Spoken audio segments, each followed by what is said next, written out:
Hello, everyone. You are listening to Growing Woman, and I'm so excited because this week, not only do we have an amazing guest, but we have a different name, which is really exciting. So I wanted to address this at the top of the show. So, first of all, welcome. Growing Woman is a podcast all about the small ways in which women have found success in their life and they've grown in their life, the things that we don't always talk about.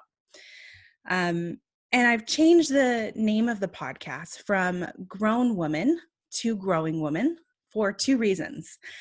The first is really important to me. Obviously, both are very important to me, but the first is very important to me. And the first is that grown woman, and the term grown woman, and I'm a grown woman, is primarily utilized by Black women. And I've seen that in Black communities and communities of color, that women will say, "Oh, I'm a grown woman." Beyonce has her famous song, "Grown Woman." And I love, admire, respect Black women. And that is not a term that I want to claim. That is not something that I need to be using and labeling on my show when I want to lift up, support all the other Black women who are using that term and who are naming their shows Grown Woman or talking about how they're, grown, beautiful Black women. And that is really important to me.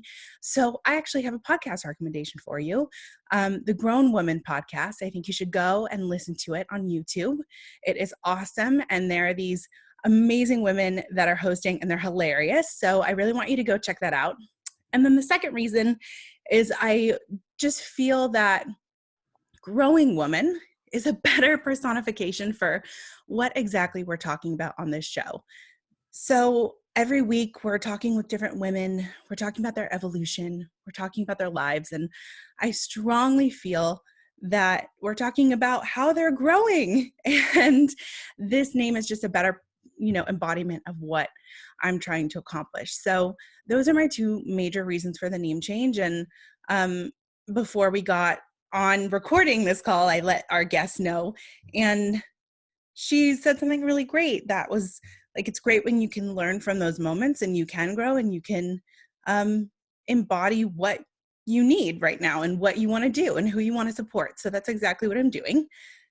So come on this journey with me. This is episode 6 of the newly named Growing Woman. And today I am so excited to talk to Nina Guilford. Nina Guilford is our guest, and she is the founder and chief transformation officer of Fringe Transformation Group, where she cultivates strong leaders to new heights and formidable experiences by starting from within. Through years of mentorship and coaching, Nina has learned that vulnerability is one of humankind's greatest and most misunderstood strengths. She's on a mission to help others and understand the importance of vulnerability by helping leaders across the country become more vulnerable. Nina challenges professionals to extend beyond their capacity and reach their full potential while holding space for people to be vulnerable and feel safe in their authentic being. Nina shows leaders the impact and results that will come with creating a work environment built on the foundation of authenticity, safety, trust, and consciousness, which I particularly love. Nina, thank you so much for being here this week. I'm so excited to have you on the show. Oh man, Christina, thank you so much. You were reading the bio. I was like, oh, I feel so soothing inside. Like, oh, who is this? This is great. And you know what? Congratulations on the new name change. I am a grown woman, but I also am very much a growing woman. So I appreciate you having me on the show today. Thank you so much for your support. I really appreciate it. You and I met like 2 weeks ago. And we met at a conference called Power Her Financials, which is a beautiful conference that was put together by my dear friend Trisha Tate. And we were both there for various reasons. Numerous things draw people to these things. And I was there to be a support system for Trisha. And what I got out of it was this light bulb lightning moment. And that moment came from you and what you did in one of our round tables, which was express vulnerability, right here fitting in with what you do. Yeah. During one of the roundtables, you expressed a really vulnerable moment as to why you came to this conference. And I talked about this in our last show, but that moment woke me the hell up because our moderator, Madeline, who also contributed to this really beautiful light bulb moment that I had, was talking about that when you love something, it feels like flow. Mhm. When you don't have, a direction, you can really figure out what you want to do. And in that moment, when I was talking to you and listening to you and listening to these other women, it felt like flow. And I had to start this show again and had to continue these conversations. And my visceral instinct in response to what you were telling the group was, how can we support you? How can we be there for you? And now we're continuing our conversation, and we're vulnerability buddies, we decided last week. Yeah, And you did. That's we awesome. are, yeah. And so we're here, and I just really wanted people to hear more about you and what you do. And if you want to talk about that moment, feel free. If not, no worries. I just wanted to say thank you for giving me that moment of vulnerability, and it impacted me so, so much. Oh man, so I would tell you that that moment I was so afraid to speak my truth. And while as a coach, I help guide and walk people through these very moments in their lives. It's really something when you have to now put yourself out there and express a level of vulnerability, a level of insecurity that you may have. And for me, it was like, this year, I'm just going to, all of these uncomfortable moments for me, I'm going to lean into them a little bit more and just do it. When I feel uncomfortable, step into it. Something amazing always happens. And Yeah. when I stepped into it, I was like, okay, deep breath. Oh, I'm just going to go with it.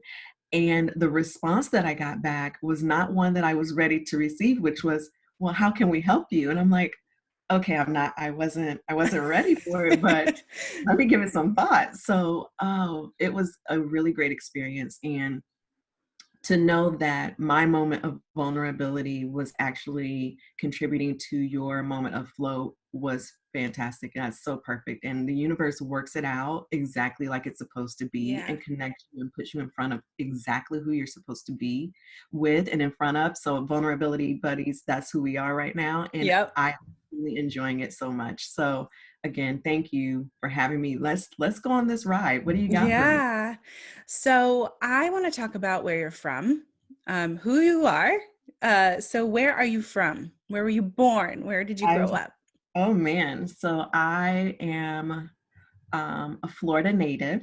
I was Nice. born in St. Petersburg, Florida, raised in Zephyr Hills, Florida. Now, most people know Zephyr Hills from the bottled water, but it's an actual city, and that's where I'm from. It's a small, small town in the South. They call it country, so it is country. I grew up on lots of land and two amazing parents, both military backgrounds. I have a sister that I grew up with, and um, man, my childhood experiences were vast and wonderful and contribute to who I am today.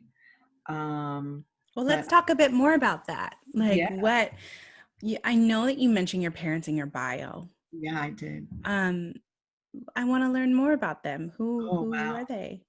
So my parents grew up in the segregated South. Mhm. And with that comes a lot of do's and don'ts when you grow up in a household. Do this, don't do that. When you come across, certain people, say always yes, ma'am, no, ma'am, yes or no, sir. There were some rules and some guidelines. But my mom, I would say, is pretty much a trailblazer in her own right. She worked for the Department of Corrections for 30 plus years, and she was one of the first African American women to rise in the ranks of the Department of Corrections. So in the state of Florida, she was, I think, one of the first Black female lieutenants. Wow. And from there, it just continued to move on. She eventually retired as warden, which is pretty high up there as it relates to Department of Corrections. But it did not come without its trials and its struggles. And for me to be able to see my mom, who's 5'3" maybe, the majority of her time being spent in male facilities, and Mm, it's like, she when she walked into the the prison, it was like on command. Everyone respected her. They have a level, and to this day they still have a level of respect for her. So it's like, man, how's this little woman, walking into this facility with all of these men, and she is really and truly garnishing a type of respect. And it's like, yeah. well, I want to be able to have that kind of respect. But not only that, she influenced women to own their power. And she showed them, especially women of color, you can actually do and be exactly what you want to do and be. And for that, I then took that and tried to embody that for those women that I come in contact with, and for the women that I mentor, but more importantly for my daughter, because I want her to Hmm. know you can do and be whatever it is that you want to do and be. Don't limit yourself. Yeah. So, So when you're watching your mom grow and rise within the ranks when you're yeah. growing up, what are you thinking? Are you thinking, I can't wait to be like her, or you're just absorbing these lessons? Is it a lot of pressure? Like, what Uh, is going through your brain? So a couple of things. I would say thing one going through my brain, my mom almost treated us like we were inmates at home. Oh my. So it's like, I can't wait to get out of here. Hmm. That was thought number one. Like, I just want to leave so I can not be under the rules. Right. But thought number two is the moments weren't lost on me. So whenever she had like a pinning ceremony, she would invite, family and friends, and to know that people were there to support her, and to see that the majority of the room did not look like her. Hmm. So like that was okay, it's an eye-opening moment. But for me, in high school, I said I would grew up in a rural country town. Well, my graduating class was small, Hmm. probably 400 students, but of those 400, there were maybe six African Americans that graduated, Wow. three of which I was related to. And that was Wow. including myself, like six, including myself. So to know that that's the environment that I was growing up in, there were just ideas and ideals that no longer served me, and I had a hard time reconciling. So to see my mom like be able to stand up and be able to, walk the walk and talk the talk and walk the walk, it was Yeah. really amazing for me. And I would say it wasn't until probably going off to college and realizing, like, oh, I'm looking back and I can see where my mom, blazed a path for me to walk. And in the moment, I can tell you, I probably didn't get all of the amazingness. It was Yeah. only just like on a look back. And it's from that it's like, I appreciate that. So I tell her that Right. often. Oh, good. I'm Yeah. glad. I think that's well, I think what you're talking about, that you also mentioned this in your bio, is that consciousness and that reflection that we don't always have in the moment. Hmm. And it's a little bit hard to find, especially in difficult moments. When you Hmm. reflect back on your high school experience and your experience in your town and being in the minority, what are some of the biggest lessons that you learned? Hmm. I would say being myself Hmm. was probably the biggest lesson that I learned. So don't try to be someone else. Don't try to fit in. I know it's awkward to say when you're in high school, like be yourself, but really and truly, people like you for your personality and who you are. And people show up regardless of race, ethnicity, religion, whatever. People show up and they connect to you, who you are as the individual, and not necessarily seeing the skin tone. And I can say that because even growing up in a rural town, I still had friends that were of all races, of Right. all ethnicities, of all religious backgrounds. And I prided myself in that. And people were like, "Oh, is that your friend?" I'm like, "Yep, that's my friend." "Oh, that's your friend too?" Like, "Yeah, that's my friend." So I wasn't necessarily limiting myself. In the beginning, it was a little bit hard because you have a group, a clique. It's like, "Oh, here's my group." And then it's like, not everyone really fits in with what I believe in this group. Mhm. And you learn to, you learn that it's okay to be who you are in the moment. And if tomorrow you choose to be someone different, that's okay too.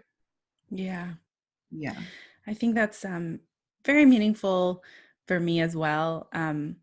Our listeners who are listening to this might not know this, but I am a woman of color. I'm half Indian and I'm also Irish on my mom's side. Um, and there are definitely moments where I was the only person of color. And you definitely can feel very strange and very strange in that other people aren't noticing it as much as you are, and that it's the new normal or some sense of normal for them. Were there any moments like that that you faced growing up or in the corporate world or in your position? Oh, all of the above. Yeah. I'll tell you, I worked for a bank, a major bank, when I was in high school. And I can recall I was the only Black teller Mm. in the entire bank. And there was a woman who was standing in line, and all of the tellers were filled and they were booked. And I was open, and I said, "Okay, next, can I help you?" And she stood there and she said, "No, no, no, I'm waiting for another teller." So I said, "Okay." So, sometimes people have their favorites. So I just left it alone and I serviced the next person in line. And just so happened the teller next to me was open, and that's the teller that she went to. And she was an older white lady, Mm. probably mid 70s. And she's like, "You guys let them work here?" What? Yeah. No. So in the middle of my transaction, I'm like, "Wait, did she say that?" And I'm pretty Right. sure she's talking about them as me. So I finished up my service and I went ahead, but I did hear the teller next to me. She was really gracious. She said, "Them, who's them?" She's like coloreds. Oh no. And the teller's like, "Well, ma'am, Mm-mm. everyone is free to work here." And she used the lady's name because she was on a personal level with her. And she said, "Everyone is, anyone is able to work here." She's like, "But Nina is a great teller. You should try going to her sometimes. Mm-hmm. She will make sure everything is all taken care of." So she embraced the moment and didn't let the moment slide by either agreeing with her, but she also allowed the lady on the other end to know, like, I like the work that she does, Mm-hmm. like, regardless of the color of her skin. So Right. I yeah. mean, first, I'm so sorry that that happened to you. And it's horrifying that people think that they can do things like that in general and that's their normal. But I also think what you're talking about is the need for allyship. And we Mm, talk about that a lot on this show.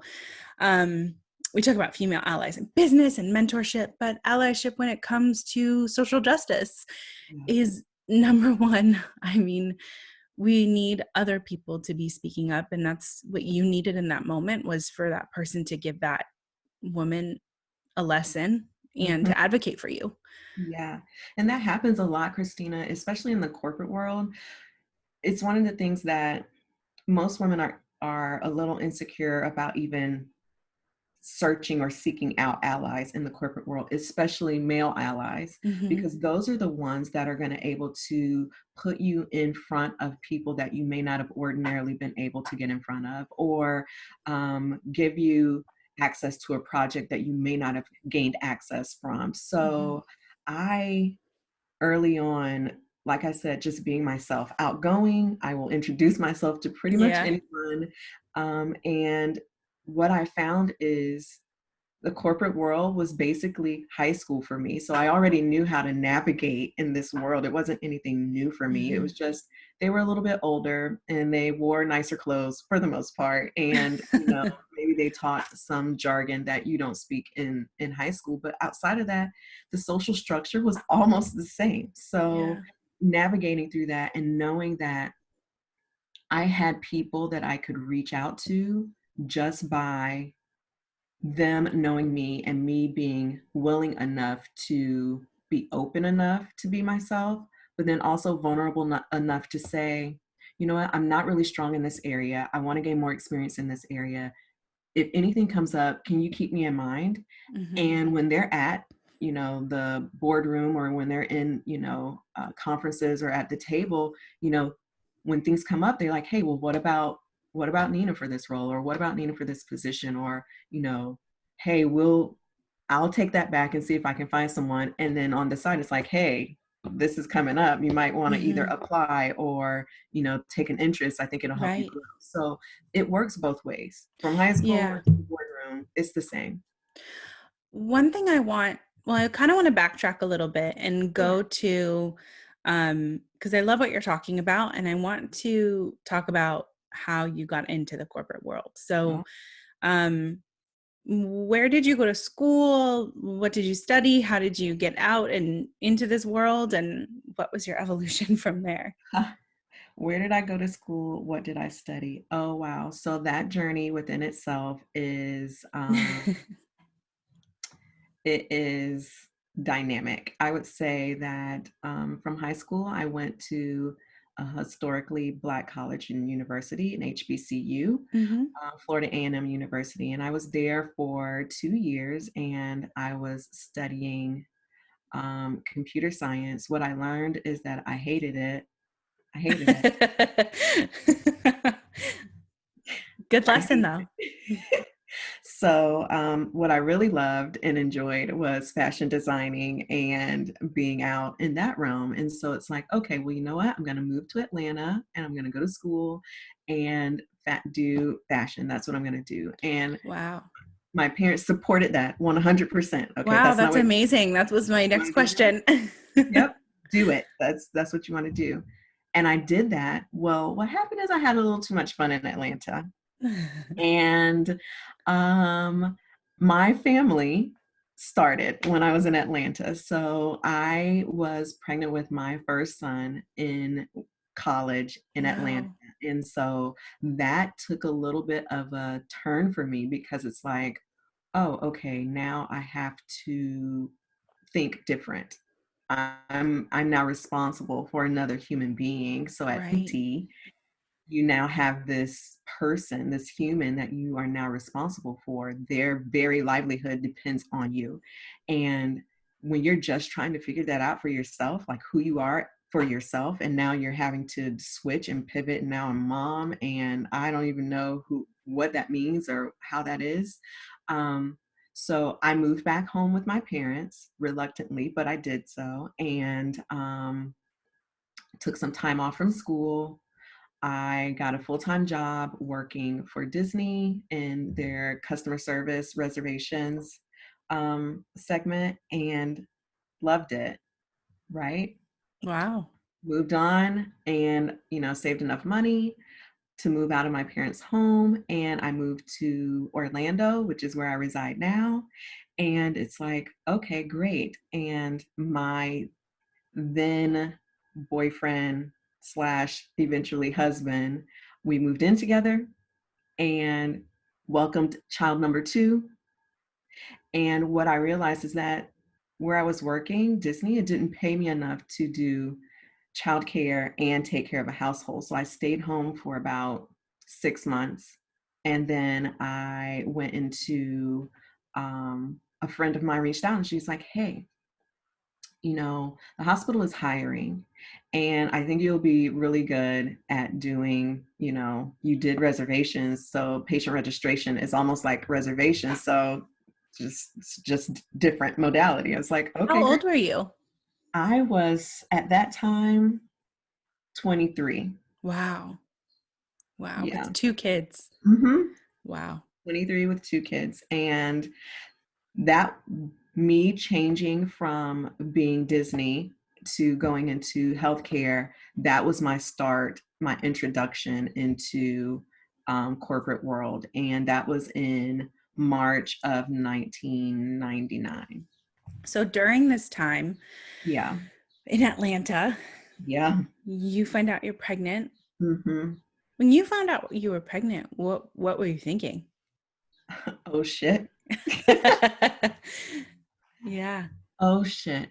My dad is going to kill me. That's the Mm. first thing that I thought about. My dad is going to kill me. I am a daddy's girl for sure. Mm. And then it was like, I was so afraid to tell my mom, Yeah.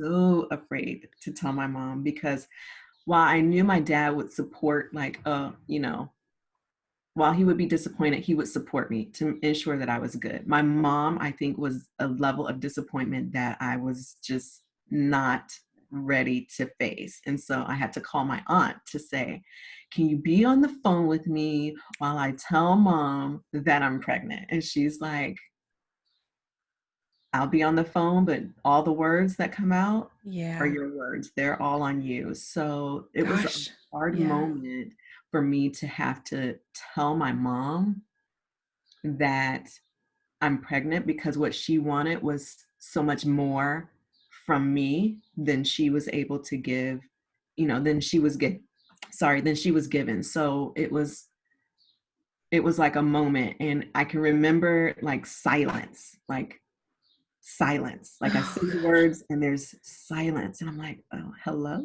gosh. That's the worst. She's like, okay, well, all right. So I guess you're coming home. I was like, well, okay, yeah, I guess I am. Yeah. She's like, well, all right, well, we don't even know this guy. I was like, yeah, yeah, it's like yeah, that's true, but okay, yeah, I'm coming home. We hung up the phone. Um, I remember my aunt calling me back and she was like, I'm proud of you. It happens. Like don't beat yourself up. She's like, but you have support. So you can be what you want to be. Just know you're supported and you're loved. And I would Wow. tell you, Christina, knowing that, and I'm not saying I had easy times. Like there were times where there was like $6 in my bank account Mhm. and I didn't get paid for another 2 weeks, when Mhm.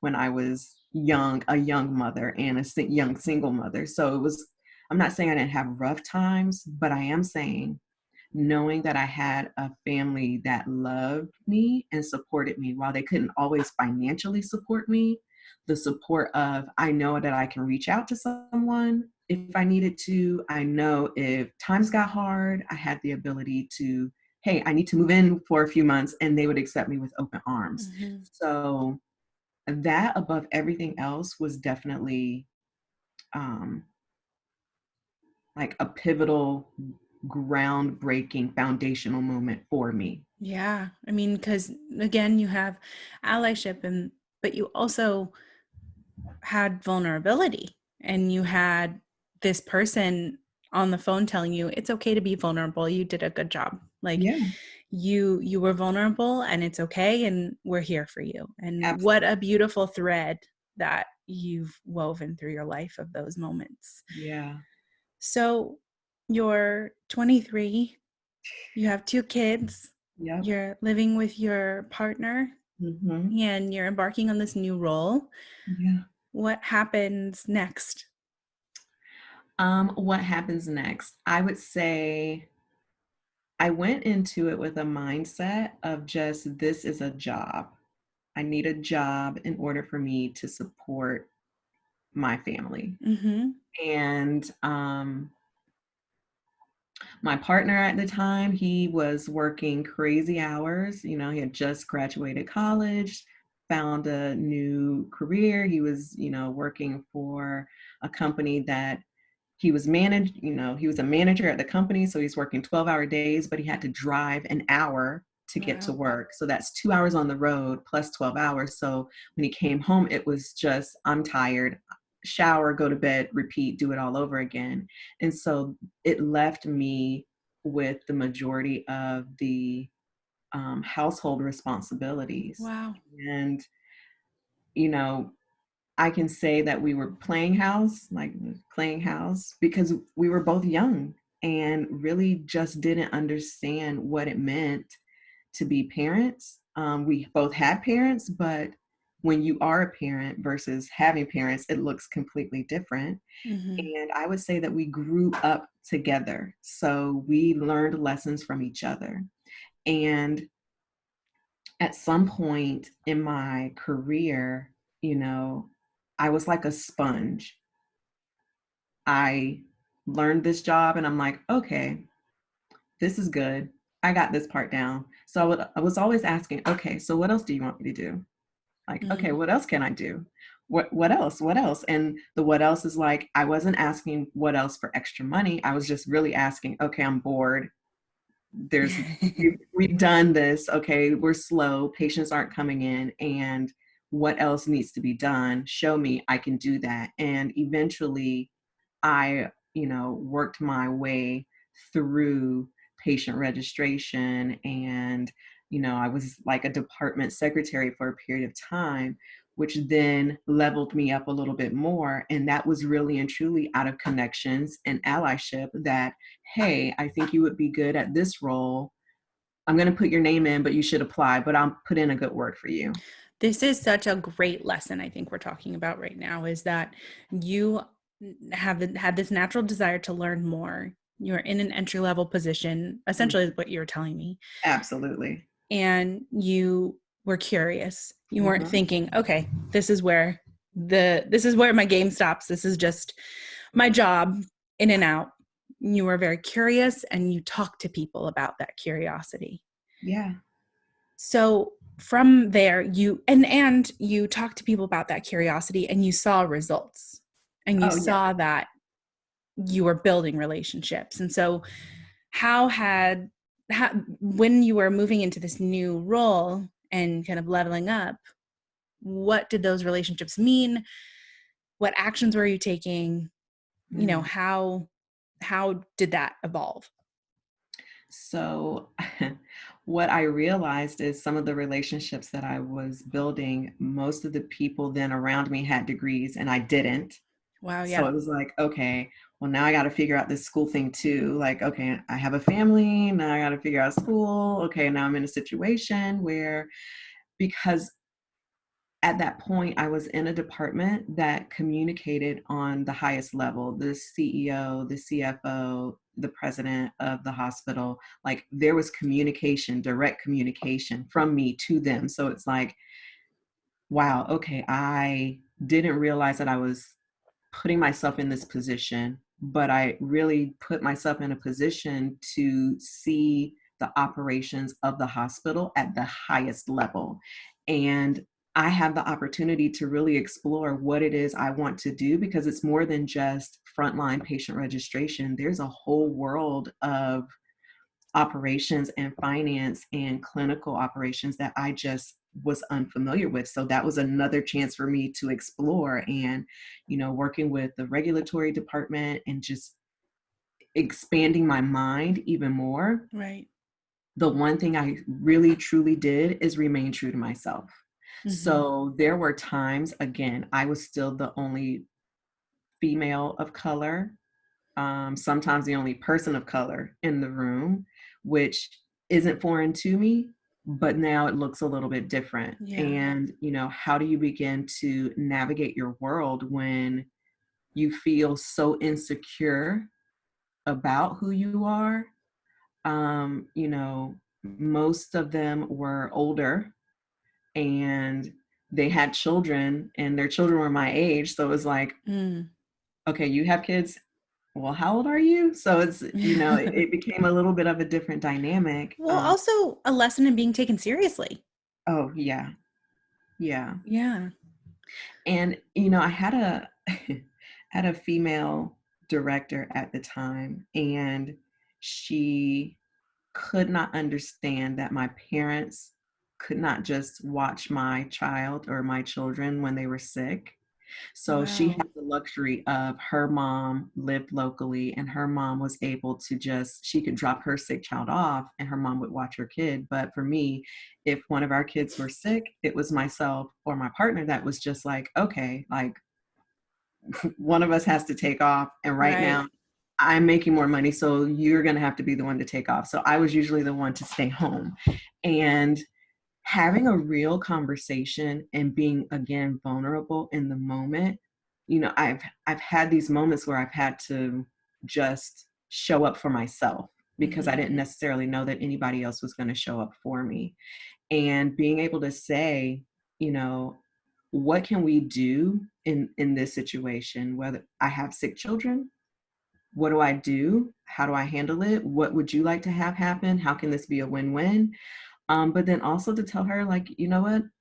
You haven't been the greatest boss. And here are some of the things that I really would like for you to improve on, because everyone in the office is talking about you, but no one is willing to tell you face to face what that Did really means for them. So wow. while shocked, like her face was like, Y- WTF.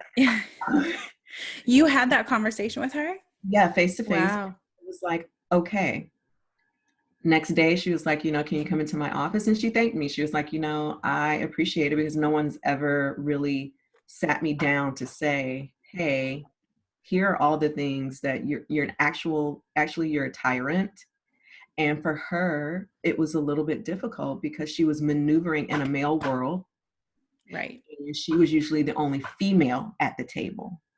So she felt as though she had to be dominant on all levels and almost like a bulldog on some ways, to just get her point across while at the table. And she brought that back into the office. And so we had long conversations, many long conversations after that. Wow. What where did that bravery come from, number one? And then That's number two, that's your mom. And then number two, what did it feel like when you had those conversations? I was scared as hell having the conversation, but Yeah. you know, after the conversation is done, it's like relief. And it's like, you know what? I really and truly did it out of love. Now, I wasn't at the moment, at the time, I don't know that I recognized that I'm doing it out of love, but it was, I wasn't doing it to hurt her feelings. I wasn't doing it in malice. I was doing it because she should know that this is what's being said about her and give her the opportunity to change her behavior. Now, if she doesn't change, she can't say she didn't know. Mm-hmm. Now, the office can continue to talk about her. But knowing and allowing someone the opportunity to know here's how they're impacting the people around them, it then gives them a chance to like take a pause and reflect and then make some different choices. Wow. What a crazy lesson in managing up. And what a brave thing that I think a lot of people would be very, very afraid to do. I do Yeah. not, I don't think I've ever heard someone tell me that they've had a conversation like that with their boss, where they've said, people in the office have bad opinions about you. And this is what you need to know. Yeah. Um, were you afraid for your job when you did that? Yes, I was afraid Yeah. for my job. Um, but I also knew that I did a really great job for her. Right. And I also knew that she wasn't going to find anyone to do a better job than what I did. Right. It's so different when you're coming from a space where you're maybe not effective in your job Correct. and you're like, hey, boss, here are all the things that you're doing. But if you know you have the confidence that you are doing a great job, Yeah. then that's totally different, like you're saying. And so I think that makes a huge difference. What you're saying is that you were confident and you're effective in your leadership so you could be a leader with her. So she Informally. could be effective. Yeah. Yeah.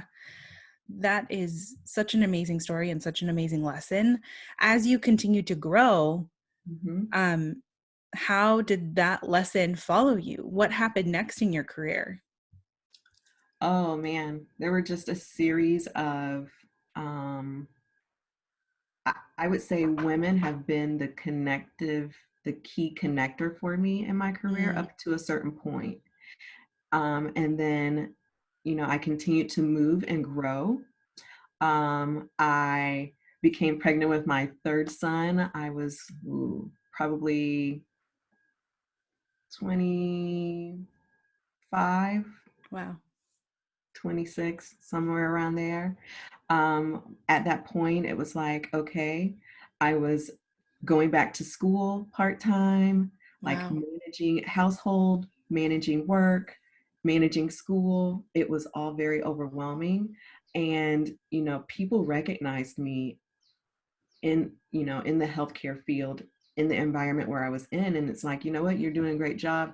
Hey, I have this position that I really want to give it a try. It's a new role, no one's ever done it. Let's see if you can turn it into something. And it's like, okay, great.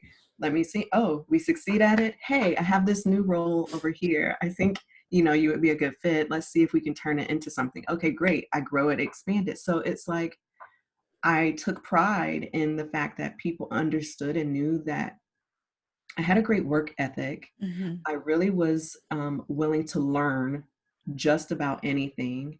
And failure was just a part of understanding what worked and what didn't work. And I Mm. didn't take it too hard to too much. I mean, Yeah. it hurts when you fail, no matter what, but it's like, okay, learn that lesson. Um, but it was also a part of me being introduced to different rooms and being introduced to different people. Yeah. And at some point, I became like the preceptor and area director for interns and residents, which I loved. It was completely out of just like a chance. Someone was Wow. like, hey, this intern is coming through. We don't have anybody for them to sit with. Can they shadow you for the day? And it's like, sure, they can shadow me. And I learned as much from them as I hope they learned from me. And it's one of the things that continues to keep me motivated even today, within my business. It's like ensuring that people understand who they are at their core. And they're young, they're out of college. And for me, I wasn't that far removed from them at the time. So it's like being able to have the conversation with them about what they're going through, what the workforce looks like, growing and expanding. And then forming relationships with people along the way who are willing to support you in your endeavors plays a key role. So not just allies, Wait, say that again. forming relationships with people who are willing to support you in your endeavors. That goes a long way. Exactly. I think what you're saying, because I think when you're first hearing your story and you're like, oh, this opportunity came up, and oh, I said yes to this one, and oh, I said yes to this one. One of the reasons I started this show is because I was like, wait, hold on. Like, how did that opportunity just pop up? And how did that person just come to you?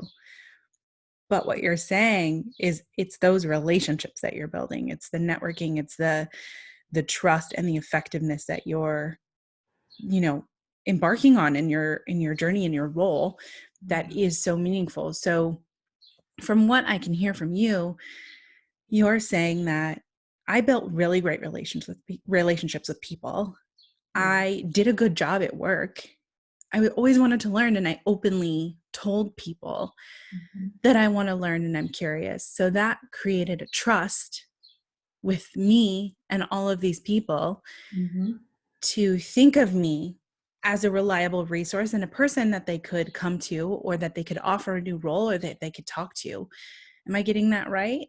You are getting that right. And the one thing I would add to that is don't go into building the relationship with what you can take out of the relationship. Right. That's not building the relationship. That does not build an effective, long-lasting relationship. Go into the relationship sincere and genuine on what you can put into the relationship. Right. Give And then just to give. exactly. And so once you put into the relationship, people realize you're really not here to take from them because most people are skeptical anyway. it's about you, and you really do mean like, hey, if you need something, I'm here, like just reach out. And you're not always with your hand out like, hey, can I get a raise? Or hey, can you put my name in for this promotion? Or hey, whatever the case may be, just off the initial meeting or starting to build the relationship. It really doesn't work that way. Be Mm-hmm. genuine. Yeah. So forming those relationships, and I love this advice because I think it gets lost on some people where they're expecting the next best thing, the next promotion, like more money, Yeah, which is they're not bad things to not strive at all. for. But I Exactly. think what you're saying is you have to just start with giving and working hard and learning from people and being genuine. Yeah, yeah. So, Being genuine is key. yeah. So when you are now this area director, how old were you? You have Mm. 3 kids now. Mm. What did that look like? So I would say that my whole span of my journey within the healthcare system was 20 years. So I spent 20 Wow. years within healthcare from ground zero until I was, um, director, growing not just myself, but relationships around me. And it was more about putting in the work to helping others succeed, which is the reason why I succeeded. Mm. Putting in the work to help others succeed is the reason why you succeeded. Exactly. Exactly. When you put in the work to help others succeed, what did that feel like?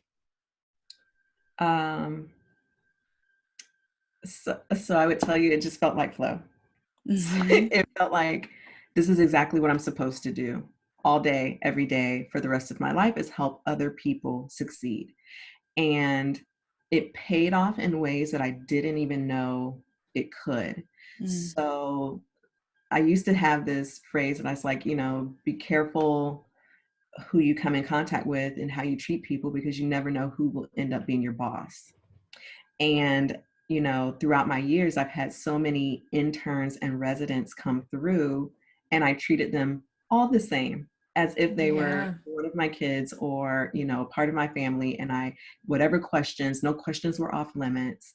And just so happened that about midway my career, uh, one of the interns that I had for a brief period of time ended up being my director, Wow. and then my VP. And he remembered me. And he was like, you're the reason why I decided to take a change in direction with school and with, my career. I appreciate you. And he's like, I told you I would never forget you, but I really meant that I would never forget you. And it was from that moment, like from that point on, it was really and truly, he was the advocate for me in the room Wow. 100% of the time.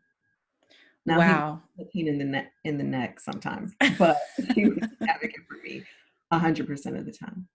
Because you treated him well and you treated him with respect. Yeah. And I mean, I love this phrase, you don't know who's going to be your boss. Yeah. You do not know who in your life might be your boss someday. And that happened to you. It did. It did. It happened to me several times, believe it or not. Wow. Yeah. So, this vein Mm-hmm. of vulnerability, this Yep. thread that we're talking about, this showing up and wanting others to succeed Yeah. and having that be the driving force behind your work and giving and leading with love. Throughout your 20-year career in healthcare, Mm-hmm. how did you end up? I mean, it kind of always like seems obvious after talking to you about all of this now, but what drove you to start Fringe Transformation Group? Oh, so we're in a boardroom. There are about 20 to 25 other directors, executive directors, all sitting around the table. And I, at that point, had been the director for our education department, our, oh man, education, project management. And of course, then I was the area director for our interns and residents, specifically for revenue cycle that came through. And I have been wanting for a few years to step out on my own, but have been completely afraid of doing so for a number of reasons. And it's like, something's like tapping you on the shoulder, like, hey, hey, it's time. Hey, it's time. And Mm-hmm. I was that person that everyone came to say, okay, I'm looking to grow. Can you help me? And it was like a line at my door, like knock, knock, knock. Hey, oh, you're in with someone. Can I put time on your calendar? Because I really want to be, I really need some help. It's like, sure. So as we're sitting at this oblong table of directors and executive directors, C-suite people as well, there was a nomination. They were starting a new program, and it was going to be for, the talent development of our group. And I was like, you know what? Okay. But it was up for nomination. And so my CEO at the time, she was like, okay, like, you're great. I think this is what we're going to do. I was like, okay, great. We get in there, and her nomination was for someone else, not me. Oh. Yeah. So I'm like, what? Deflated and just at a loss. And I was like, there were little things that had occurred that let me know. I knew that we were going through leadership changes. I knew that there were restructuring. I knew that there were a lot of things going on. But the one thing I was really secure in for myself is that growing talent is what I did and it's what I did best. And that was evident throughout the organization. Right. So if anybody was going to grow talent, that would have been me. Mm. And it was really one of those things where it's like, maybe this isn't where I'm supposed to grow talent. Maybe Right. maybe it was my journey to get to my point of, oh, I'm supposed to grow talent, but maybe this isn't where I'm officially supposed to like dig my heels in and grow talent. So maybe it was me playing too small and too safe. And it was in that moment that I decided in my head to resign. And later on that night, I went home, typed up my resignation letter, printed it out on a hot pink paper, and On a put it in hot my pink folder. paper. I did. I did. And I put it in my folder for when I met with my CEO. I had a one-on-one with her, and we were talking about some of the changes. And for all of my teams, I put together like a proposal for the next 90 days. Here, over the next 90 days, here's how I see things going. Here's the structure. Here's what it looks like. Wow. And I then like slid the last folder to her, and she's like, well, what's this? I was like, well, I'll let you take a look. And she read it, and she's like, I don't accept it. I was like, well, you don't have a choice. Wow. So then it's like, then she asked, is it the money? We can pay you more money. Is it, is it this? Is it that? And it's like, it's not the money. And if you could have paid me more money, you should have just actually paid me more money. Like, Right. don't let me make me force the hand. Like, that's no, it's not that. And the one thing I let her know is like, it was disappointing to know that once we were in the room, the conversation looked very different than what we had Mm-hmm. when we were in our one-on-one. It's like, and I feel really confident. And she's like, well, I know that you've been teetering on, starting your own business, being a coach, doing this, doing that. She's like, I'm so sorry. In the moment, it just came out. And I wish I could take the moment back. And I said, well, you know what? You can't. And I'm grateful to the universe that the moment happened, because here's my chance to now go and do something still a little bit scary, definitely outside of my comfort zone, but something I believe Mm-hmm. wholeheartedly in. Wow. I thank you for sharing all of that. And I think Yeah. it's such a great lesson in getting that little tap, tap, tap on your shoulder. And sometimes people will ignore that for years and years and years. And you had a moment that you just couldn't ignore it. Yeah, And it was, you had to bust out that hot pink paper and be like, all right, here's where I am now. And I also think what you're touching on is, growth is hard, but sometimes it shouldn't be that hard to do certain things. Sometimes when you're in a position where you have this moment of growth and this opportunity for growth, maybe it shouldn't be this hard. And the other thing that's calling you, maybe that's why it's hard, because that's not where you're meant to be. exactly.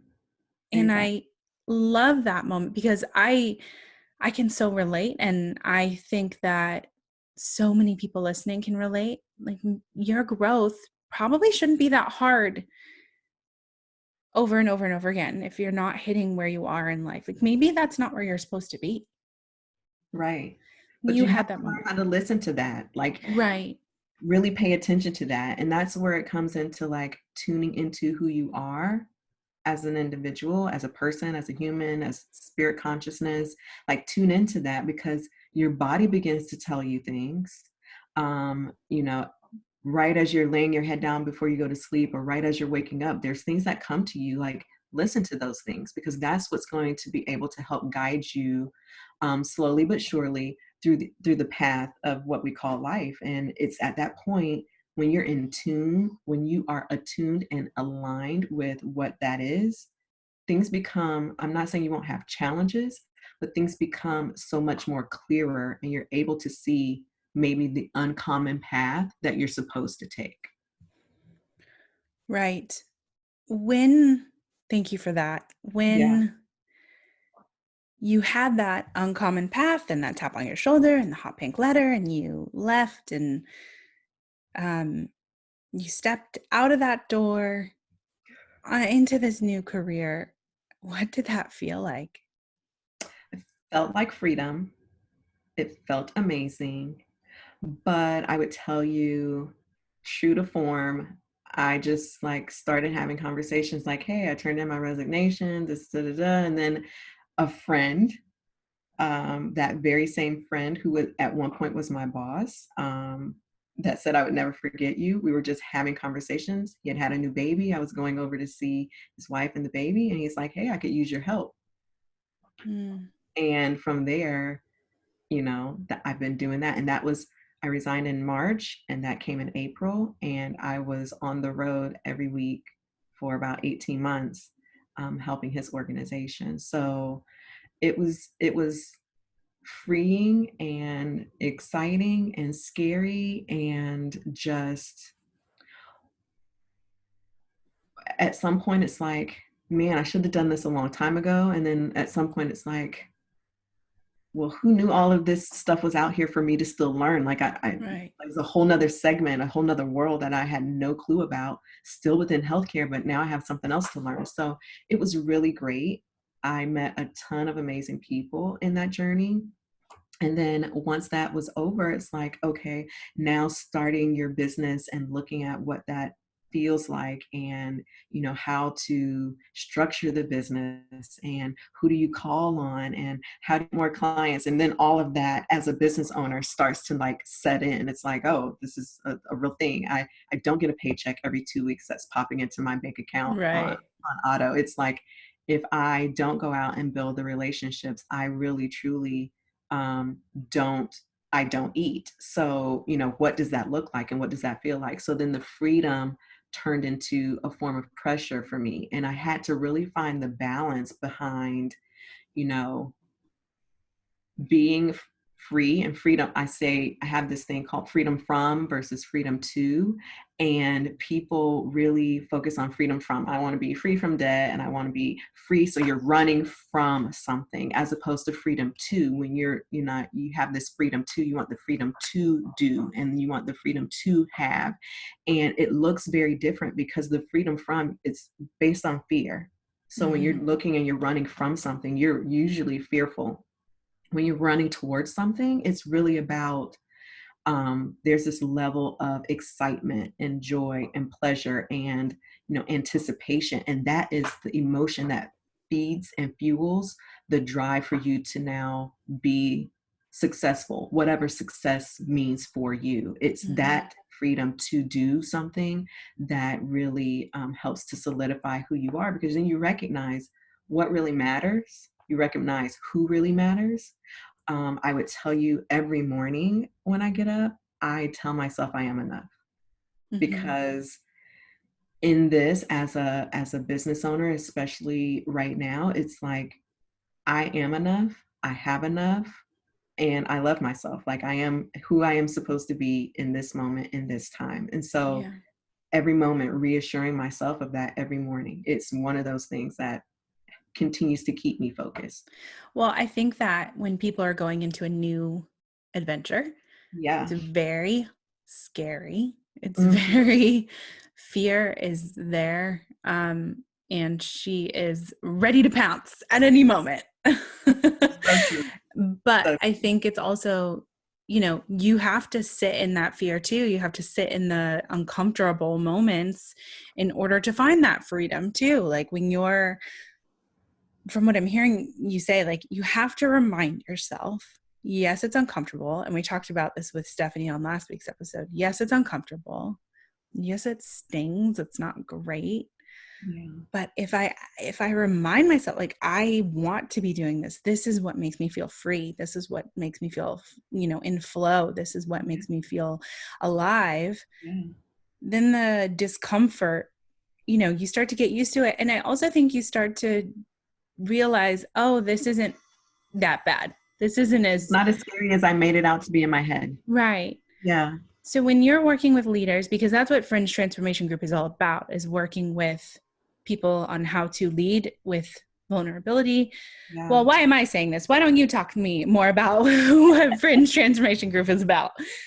Fringe Transformation Group was all about establishing, helping the leader to obtain their best leadership style, understanding themselves. And so there's three levels that we really focus on. It's the learn you, lead others. Those are the three basics of French Transformation Group. So most people just focus on leading others. Like, okay, I'm a leader and I need to know how to lead others. And it's really about, well, start with yourself first.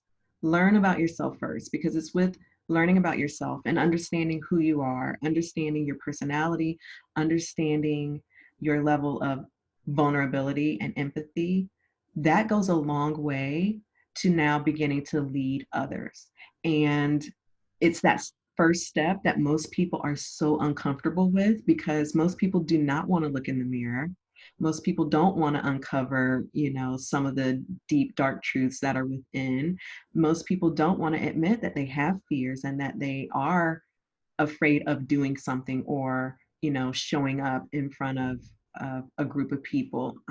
But once you're able to take that in, understand that about yourself, and learn ways to navigate through it, which is the lead you part, leading others becomes second nature. It becomes, you know what, I've been there, because now you can relate to the person sitting on the other side of the desk, or in this case, on the other side of the Zoom call. Like you are able to relate to them on a level that you may not have been able to relate before. The empathy comes into play, the vulnerability comes into play. Now, I'm not saying you have to tell your whole life story, but there is a level of being able to connect with others, to understand where they're coming from, to be able to have the wisdom, and the discernment to lead that individual for that individual. You may have Right, a ton of people that you lead throughout the day, but each person, just like each child, requires a different level of leadership style. So, right. Bridge Transformation Group is really here to help those leaders understand who they are from the inside out.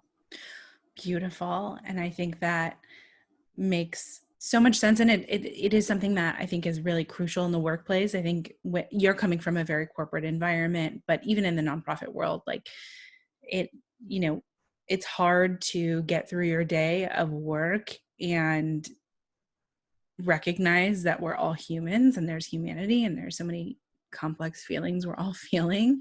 Right. And that's totally normal. It is. And when you acknowledge that, from what I'm hearing from you, when you acknowledge that in yourself, Mhm. you can acknowledge that in other people. Yeah. when you are talking to people about acknowledging their own vulnerabilities, you said that's usually the hardest part. What have you seen? Um, I would tell you that um, most people hate crying in front of other people. Yeah. So, just like you're interviewing me or we're having a conversation, that's the basis of how it starts. It's a conversation of getting to know who you are from my perspective so I can get a better understanding as to, how we navigate and help you guide through this. But at some point there's a level of vulnerability that then releases tears, and it is at that point where people will just shut down. Like, I'm not doing this. I don't Mm. want to feel these feelings. And they pack it in and they pack it in. And so imagine years and years of packing in your feelings and packing in your feelings and packing in your feelings, and you not letting them out. And I know that there's the thought, or the old school thought, where feelings weren't necessarily valid in the workplace, but look at everything that we're going through right now. Those people who are not used to feeling have to come up with some way of, unleashing the feelings and being a little more open and a little more vulnerable, because we're in each other's homes. You're Yeah. in my personal space. you know I can't be who I was at work in the office behind the desk, buttoned up and, ready to go. It's now you get to see my cats, my dogs, my family, kids running around. Maybe I'm not as polished as I pretend to be. And, maybe I have this imposter syndrome that I don't want people to think I really have. And so it's really about letting them know, like validating that it's okay to have the original feelings of, I don't really want to tell people about all of my dirty laundry. And you don't have to, but you knowing that I have dirty laundry and I know that you have dirty laundry, it now makes us a little more open to having a real conversation, as opposed to, oh, Christina has dirty laundry, but Nina doesn't have any dirty laundry. And so now Mm-hmm. Christina isn't really open enough to be able to share what her dirty laundry is with me, because we're not at that same level of openness or vulnerability in order to connect. So most people shut it down and pack it away, and they don't want to deal with it. And Right. what I'm saying is that your body will begin to tell you, you can't hold it in any longer. You cannot, it compromises your immune system. There are a lot of other things that go wrong when you hold in your emotions and you hold in your feelings. It's better to really just let them out. And when you do so, you feel better, but not just you feel better, your family feels better. And the people that work for you and with you begin to see you more as a human and less as a boss or a tyrant or whatever the case may be. You then become relatable. Right. I love that so much because obviously I think everyone can relate. But I also think what you're talking about is shame, Mm. and the shame that comes with being vulnerable, and the shame that you might feel if you're vulnerable with somebody and they're not accepting that vulnerability. Oh yeah. You stepped into an environment 2 weeks ago. I think it was 2 weeks ago. I don't know Something what along day those it is, lines. but where you were very vulnerable Yeah. and you had people accept you. You had this moment where hopefully you didn't feel shameful about your vulnerability and people didn't feel shameful about their vulnerability.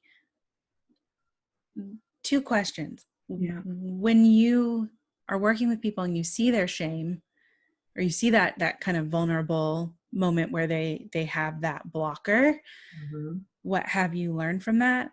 And then what have you learned from your own vulnerability? Mm.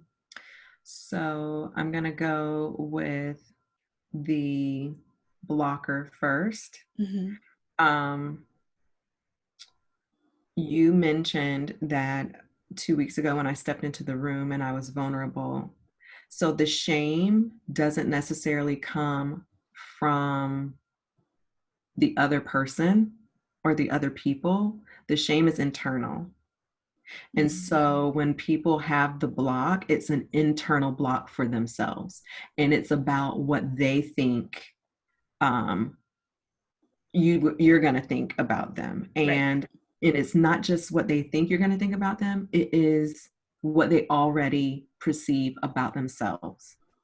Now, it may not be reality and it may not be what you see reflecting back, but it's about the inside, the individual on the inside. So being able to kind of walk them through that moment, and it has to be done delicately. It can't just be a bunch of questions, firing off a bunch of questions, and then now we're done, because then you leave someone shell shocked, or they go back into the hole, kind of like a turtle, like back into their shell. Mm-hmm.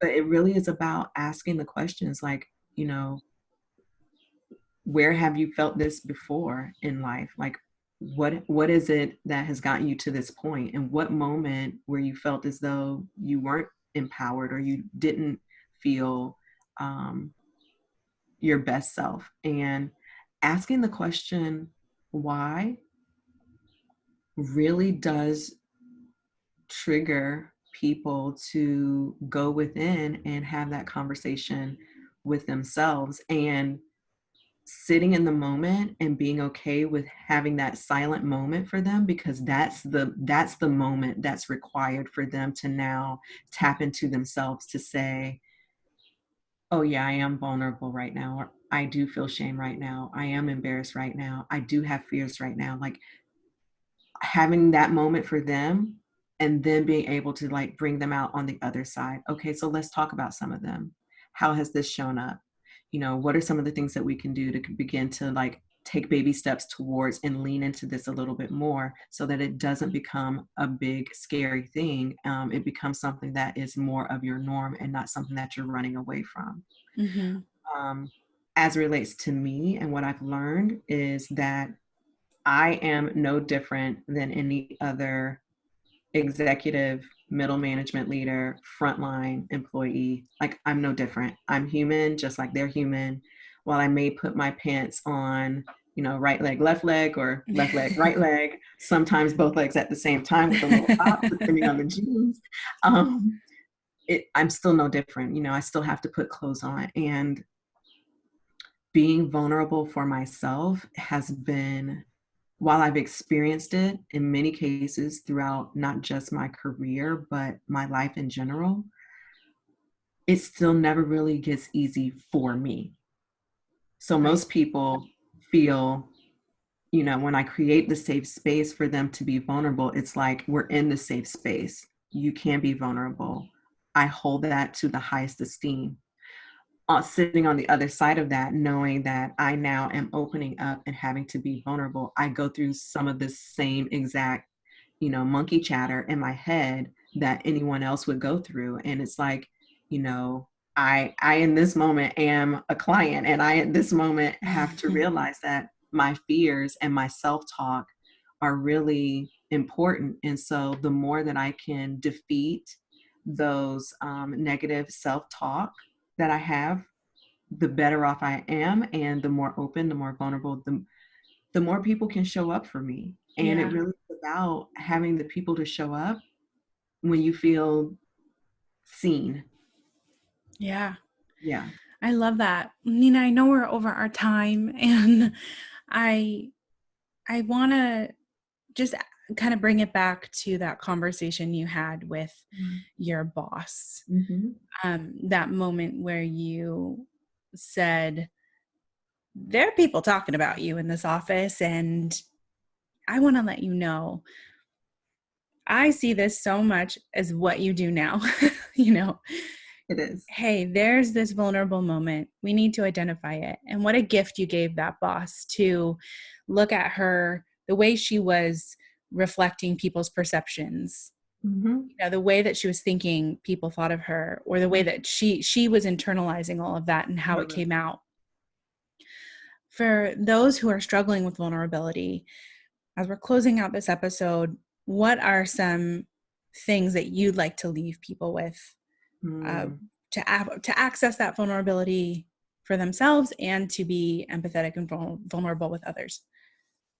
So the first thing that I recommend highly, highly, highly is journaling. So most people really, they poo-poo on journaling, but let me tell you, like your little journal is your best friend because you can say things, you can write things in a journal or type them if you feel more comfortable. For me, pen and paper make me feel more connected for whatever reason. But journaling is one of those ways that you can talk to yourself. And then you actually get the ability to read what you wrote and then ask yourself, like, is that true? Is that really true? That's just step one. That's one suggestion. The other suggestion is similar to you and I, find a vulnerability partner. Find someone that you have a connection with and trust will give you some honest feedback. And if you just need a moment, like, hey, I just need a moment. Today was a shit day and I feel XYZ and I just have to let it out. And then allow the moment to just happen, answer the questions as they come up. And then the last thing I would say is um, be okay with not being okay. Mm-hmm. So when people are vulnerable, that is definitely a not okay feeling. Like I do not feel okay sharing anything with anyone. I feel this feeling, whether it's in my heart or the pit of my stomach, but I have this feeling. Be okay with that and know that just like you, everybody else is having the same type of emotional experience when it comes to that level of vulnerability. It's hard and it's difficult no matter who you are. So being able to open up and share is a way to connect with people. So be okay with not being okay. Beautiful. A beautiful way to end the show. Nina, where can people find you if they want to You connect with you? can find me on LinkedIn under Nina Guilford. You can also find me at www.fringetransformationgroup.com. And that's it right now. Yeah, we'll Yeah. we'll put all of those things in our description for the episode. You can find grown woman, whoops, different name, growing woman, growing woman on, on SoundCloud and YouTube and on all Apple Podcasts, that whole thing. Very tech savvy over here. You can find us on Instagram at Growing Woman Pod. We really love connecting with everyone there. And I want to shout out Mel, who left us our first comment on our episode last week on SoundCloud. Thank you, Mel. You just brightened my day. And thank you for listening, and thank you for sharing your joy over the episode with us. So Nina, thank you so much for being here. I'm so thrilled to dive deeper with you and talk about vulnerability. Thank you for being vulnerable today with me and 2 weeks ago, and I'm so grateful that we have this connection. Oh man, thank you so very much. I appreciate your time. I appreciate what you're doing with Growing Woman, and I'm looking forward to listening to many more episodes. Thank you. Have a great day. Thank you. You too.